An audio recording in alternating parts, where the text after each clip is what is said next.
కూర్చో పర్లేదు, కూర్చో బయట కూర్చో, నువ్వు చేసిందని మరి ఎత్తి నిప్పడుతున్నాను కదా అది మరి అంటే నువ్వు ఒప్పుకో బయట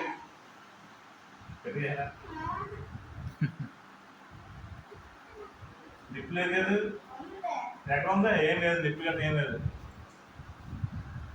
అయిపోయింది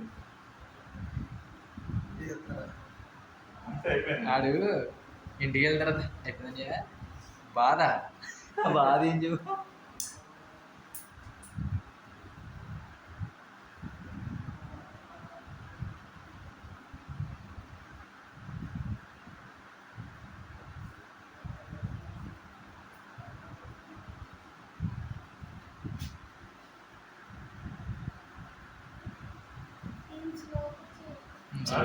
అసలు చేసిన మొహం చూస్తున్నావా అది